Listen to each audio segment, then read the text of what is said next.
Hello students, Rahul Jalan here. Welcome to my new video. In this video lecture, we have to deal and understand the difference in between osmosis and diffusion. Let me start the video.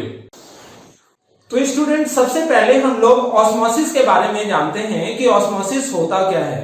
तो osmosis में हम लोग एक solvent और उसी solvent के solution को semi permeable membrane के थ्रू सेपरेट करके रखते हैं। तो अपने आप मतलब नेचुरली हम लोग ये ऑब्जर्व करते हैं कि due to difference in vapour pressure of the two solutions and solvent particle move from solvent side to solution side through semi permeable membrane। तो इस प्रक्रिया को हम लोग क्या नाम दे देते हैं? ऑस्मोसिस। यहां पर जैसा कि हम लोग इस पिक्चर में देख रहे हैं कि सॉल्वेंट और सॉल्यूशन को हम लोग सेमी परमेबल मेम्ब्रेन से आइसोलेट कर रखे हुए हैं। सेमी परमेबल मेम्ब्रेन क्या होता है? जो कि अपने थ्रू सिर्फ सॉल्वेंट पार्टिकल को पास करने के लिए अलाउ करे, सॉल्यूट पार्टिकल को पास करने के लिए अलाउ नहीं करता है। सॉल्वेंट का चूंकि वेपर प्रेशर ज्यादा होता है, सॉल्यूशन का वेपर प्रेशर कम होता है, तो यहां पर ज्यादा वेपर प्रेशर होने की वजह से सॉल्वेंट पार्टिकल मूव करेगा through semi permeable membrane into the solution,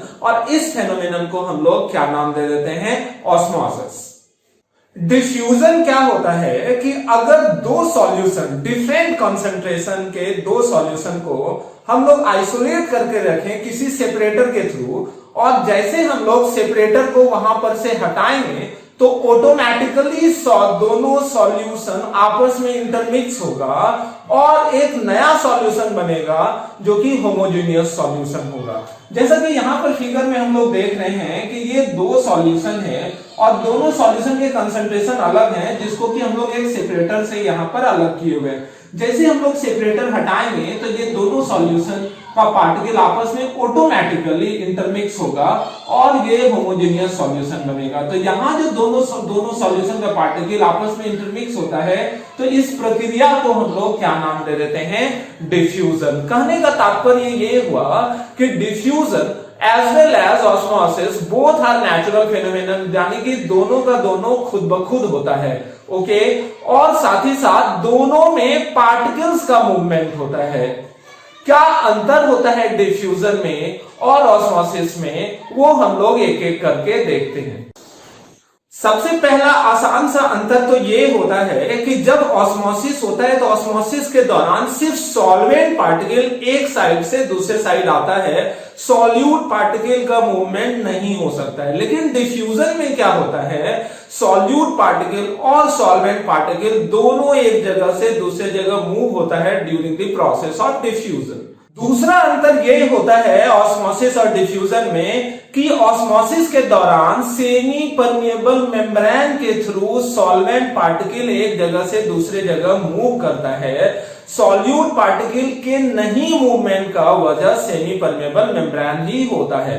लेकिन डिफ्यूजन में क्या होता है? सेमी परमेबल मेम्ब्रेन का कोई रोल नहीं है। सेमी परमेबल मेम्ब्रेन के बारे में आप लोग जान सकते हो यहां पर आई बटन के थ्रू क्लिक करके। ऑस्मोसिस का फेनोमेनन सिर्फ और सिर्फ सॉल्यूशंस यानी कि लिक्विड सॉल्यूशंस में देखने को मिलता है। कहां? जहां पर कि सॉलिड सॉल्यूट पार्टिकल का मूवमेंट रुक जाता है। लेकिन डिफ्यूजन के फेनोमेनन हम लोग सिर्फ लिक्विड सॉल्यूशंस में नहीं बल्कि गैसियस सॉल्यूशंस में भी देखेंगे कि जब दो या दो से अधिक नॉन रिएक्टिंग गैसेस को भी हम लोग सेपरेटर के थ्रू सेपरेट करेंगे और वहां पर जैसे हम लोग सेपरेटर हटाएंगे तो स्पॉन्टेनियसली दोनों गैस आपस में मिक्स हो जाएगा। कभी कभार हम लोग सॉलिड के केस में भी डिफ्यूजन को देख सकते हैं। वो कैसे? कि जब हम लोग कैम्फर के टुकड़े को एयर में छोड़ देते हैं तो कैम्फर सब्लिमेशन के बाद डिफ्यूज होता है इन गैस। तो ये सारे के सारे डिफ्यूजन के एग्जांपल होते हैं, लेकिन गैस वाला जगह पर ऑस्मोसिस नहीं देखा जाता है। सॉल्यूशन साइड के पिस्टन पर एक्सटर्नल एजेंट के द्वारा प्रेशर लगाकर हम लोग ऑस्मोसिस के प्रोसेस को रोक भी सकते हैं और इसको रिवर्स भी हम लोग कर सकते हैं डायरेक्शन में, जिसको कि नाम देते हैं रिवर्स ऑस्मोसिस, जो कि वाटर प्यूरिफायर में इस कॉन्सेप्ट का इस्तेमाल होता है।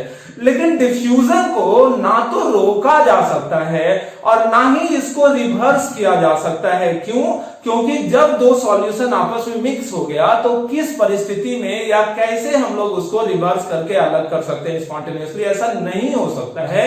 यानी कि डिफ्यूजन इज इरिवर्सिबल, जबकि ऑस्मोसिस जो होता है वो रिवर्सिबल होता है। ओके स्टूडेंट, आपको अगर ये वीडियो पसंद आया हो तो इसे प्लीज लाइक करें, सब्सक्राइब करें और अपने दोस्तों के बीच इसे शेयर करें।